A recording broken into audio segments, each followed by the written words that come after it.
আসসালামু আলাইকুম রহমতুল্লাহ। শেখ আহমদুল্লাহ এবং গিয়াসউদ্দিন আত-তাহেরি এই দুজনের মধ্যে কে প্রকৃত আলেম এবং কে প্রকৃত ভণ্ড, এটারই প্রমাণ আজকে আপনাদের সামনে আমি করে দিব ইনশাআল্লাহ। প্রিয় ভাইরা, আপনারা দেখেছেন কিছুদিন আগে গিয়াসউদ্দিন তাহেরির একটি ভিডিও ভাইরাল হয়েছিল। আল্লাহর দনেরা সুলকি দিয়া গেলেন আল্লাহ গায়েব হইয়া, রাসূলের ধন খাজা পাইয়া,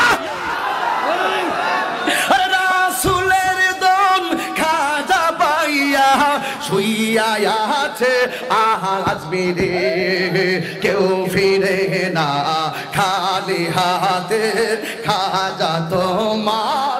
বাংলাদেশে প্রত্যেক ঘরানার আলেম তার এই বক্তব্যের বিরোধিতা করেছে। তিনি যে গানটা গেয়েছেন এটা সুস্পষ্ট কুফরি এবং এখানে শিরকি কথা আছে। শেখ আহমদুল্লাহও এই গানের বিরোধিতা করেছেন এবং সেটার সঠিক ব্যাখ্যা দিয়েছেন মানুষের সামনে, কিভাবে গানটা শিরক, এবং মানুষকে তিনি সতর্ক করেছেন।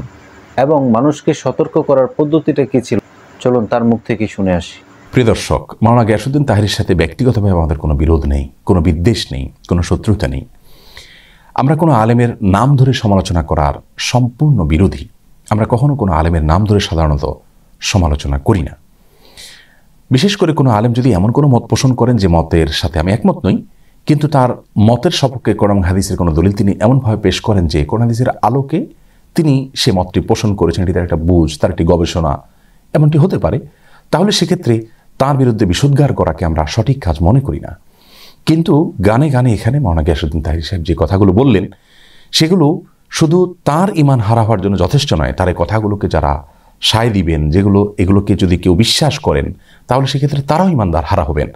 এই যে শত শত হাজার হাজার লক্ষ লক্ষ মানুষ তার দ্বারা বিভ্রান্ত হওয়ার সম্ভাবনা রয়েছে এবং এটা ঈমানের প্রশ্ন, এই জায়গায় আমরা আর চুপ থাকতে পারছি না, এখানে আমাদেরকে কথা বলতেই হচ্ছে। আমি আমার ভাই মাওলানা গিয়াসউদ্দিন তাহেরির প্রতি বিনীতভাবে আরজ করতে চাই, প্রিয় ভাই আমার, ঈমানের প্রশ্ন আমাদেরকে আল্লাহর কাছে যেতে হবে। আমরা অন্য যাই করি না করি, অন্তত ঈমান হারা হওয়ার মতো কথা, শিরকে আকবর হওয়ার মতো কথা থেকে আমাদের বেঁচে থাকা উচিত। প্রিয় ভাইয়েরা, আপনারা দেখলেন শেখ আহমদুল্লাহ কত সুন্দরভাবে মানুষকে বুঝিয়ে দিলেন। তিনি ব্যক্তি পর্যায়ে গিয়াসউদ্দিন তাহেরিকে কোনো আক্রমণ করেননি। তাকে বলেননি যে গিয়াসউদ্দিন তাহেরি আল্লাহদ্রোহী, আল্লাহর দুশ্মন, শিরক করেছে, কুফরি করেছে, তার ঈমান বাতিল হয়ে গেছে, তাকে বয়কট করেন। এই ধরনের কথাই কিন্তু শেখ আহমদুল্লাহ মুখ দিয়ে বের করেননি। বরঞ্চ তিনি বলেছেন গিয়াসউদ্দিন তাহেরি আমাদের ভাই। ইসলামের বিভিন্ন বিধিবিধানের মধ্যে একতলাফ আছে পূর্ব থেকে, বিভিন্ন মতপার্থক্য থাকতেই পারে, এক একজনের বোঝ এক এক রকম হতেই পারে, কোরআন হাদিসের গবেষণা থেকে এক একজন এক এক কথা বলতেই পারে। যদি ভুল হয় তাহলে অন্য আলেম সেটাকে ধরিয়ে দিবে, মানুষের সামনে সঠিকটা তুলে ধরবে, কিন্তু কোনো ব্যক্তিকে আক্রমণ করবে না। অপরদিকে আমরা যদি দেখি গিয়াসউদ্দিন তাহেরি শেখ আহমদুল্লাহর প্রতি কী রকমের জুলুম করেছেন, তাহলে আমরা বুঝতে পারবো যে গিয়াসউদ্দিন তাহেরি প্রকৃতপক্ষে আলেম নাকি ভণ্ড। শেখ আহমদুল্লাহ ইস্তেসকার নামাজ পড়েছেন, বৃষ্টির জন্য দোয়া করেছেন। এটা নিয়েই সর্বপ্রথম গিয়াসউদ্দিন তাহেরি বিরোধিতা করেছে, এটাকে নেগেটিভভাবে মানুষের সামনে উপস্থাপন করেছে। মোট কথা, গিয়াসউদ্দিন তাহেরি পায়ে পড়ে ঝগড়া করতে এসেছেন। আল্লাহ রসুল সাল্লাল্লাহু আলাইহি সাল্লাম 40 বছর বয়সে নবী হয়েছেন নাকি তিনি পূর্বে থেকেই নবী ছিলেন, এই বিষয়টাকে সামনে এনে শেখ আহমদুল্লাহর বিরুদ্ধে অত্যন্ত বাজে মন্তব্য করেছেন। এমনকি তার স্টেজের মধ্যে সবাই বলতেছিল যে আহমদুল্লাহর গালে গালে জুতা মারো তালে তালে, এবং সেও কিন্তু এটাকে সমর্থন করেছে। এমনকি সে 48 ঘন্টার আলটিমেটাম দিয়েছে শেখ আহমদুল্লাহর বিরুদ্ধে মামলা করবে।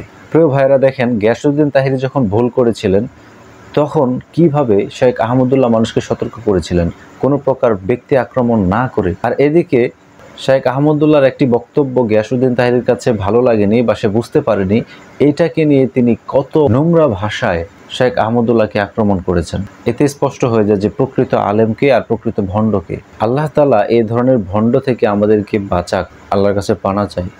আরেকটা বিষয় হচ্ছে, এদের মতের বাহিরে যদি কেউ মাসালা দেয় বা একটা কথা প্রকাশ করে, তাহলে সরাসরি তাকে নবীর দুশ্মন বানিয়ে দেয়। আরে ভাই, নবী কি শুধু আপনাদের একার নাকি? নবীর সুন্নত, নবীর তরিকা মোতাবেক কি আপনারাই চলেন নাকি অন্য মুসলমানরাও চলে? আল্লাহ তাআলা এই সমস্ত ভণ্ডদেরকে হেদায়েত দান করুক এবং আমাদেরকে হেফাজত করুক। আজকের মতো বিদায় নিচ্ছি। আসসালামু আলাইকুম রহমতুল্লাহ।